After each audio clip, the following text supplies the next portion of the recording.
Give me just 5 minutes and I will make you ridiculously productive.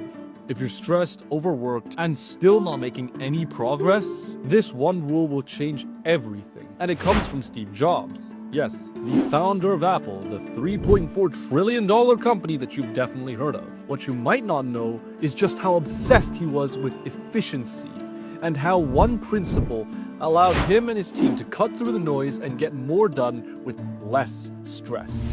It's called the signal-to-noise dichotomy, a fancy way of saying focus on what matters and cut out the rest. Well, how do you actually apply that in your life? Well, Kevin O'Leary, yes, the Shark Tank guy, actually used to work under Steve Jobs, and he explained it like this.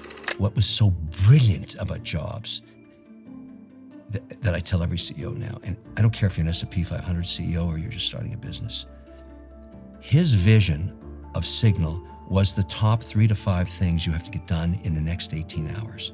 Not your vision for the business next week or next month or next year, just the next 18 hours you're awake. You're going to get those 3 things or those 5 things done that you have deemed critical for your mission. They must get done today. Anything that stops you from doing that is the noise. Yeah, whatever. You promised me that I'm gonna be more productive. How does this apply to me, man? Well, let me ask you this. Do you feel overwhelmed when you're studying for big tests or preparing for big projects? Obviously. Do you feel guilty when you don't put in a certain amount of work by the end of the day? Yeah? Do you feel like you're not making a lot of progress in your goals even though you are putting in effort? Yeah. That is why this works. Because when you focus on just 3 critical tasks, you force yourself to prioritize what actually matters. You simplify your entire day so you stop overthinking. And best of all, you actually give yourself permission to stop once the important stuff is done.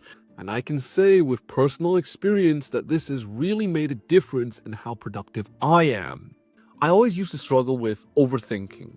And I had so many ideas, so many things I could do, so many things I should do, that I ended up just stressing myself out. Because I was trying to juggle so many things and I actually barely made any progress at all. But once I started to think about it in terms of signal versus noise, everything became a lot more clear. Once I started to write down the 3 most important things I needed to do for tomorrow, I woke up not having to wonder what I needed to do anymore. I just did the work and stopped once I finished.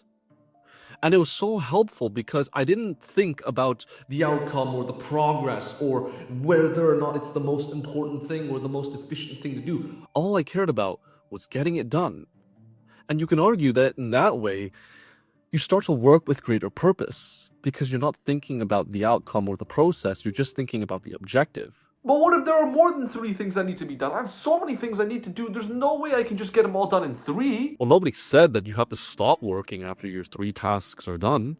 On most days, I just continue to do whatever work I want to do after I complete the signal, and So what's the point of this useless system if you're just gonna do what you want to do anyways? the point is you give yourself a minimum threshold for what makes a successful day. So many people out there feel pressured and always behind on life because they don't have a good metric for what a successful day looks like. They just go based off how they feel. And most of the time for ambitious students, you guys feel like you could have done more. It's the same with me, and it's so unhealthy for both your mental health and actually how productive you are, because you always feel like you could have done more and you end up forcing work and doing things that don't have actual purpose just for the sake of saying that you did something. But if my 3 tasks are done and the rest of my day is successful, what do you call the rest of the work that you choose to do?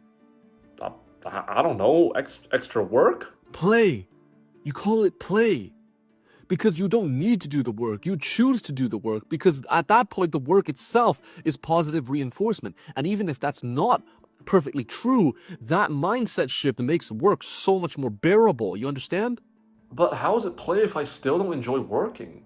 It's not the same kind of entertainment you get when you're playing video games and you're constantly stimulating yourself and feeling good. No, it's more like the pride and the joy you get from exercising, right? When you exercise, you're feeling a little uncomfortable because it's hard, but you generally enjoy the process of doing so. And, you do feel good and you do feel proud of yourself once you finish it, right? Do you wonder how high performers are able to get so much done? Cause they're disciplined? Well, most of the time, it's not like they're actually grinding their teeth and complaining as they do the work. A lot of them genuinely enjoy the process of working, and it's not to say that you don't need discipline, but by having a minimum of 3 tasks, you set the rules for what makes a good day, and after, everything else is just a bonus. That's the shift. You stop working out of guilt and fear and responsibility, and you start working out of choice. That's how high performers make progress without burning out. They know the difference between signal and noise. And so, what are your 3 crucial tasks for tomorrow? Give it a shot. I know you're going to be thanking me in the comments a week after. You might be onto something, dude. You know what? I'll give it a shot. Thanks, man.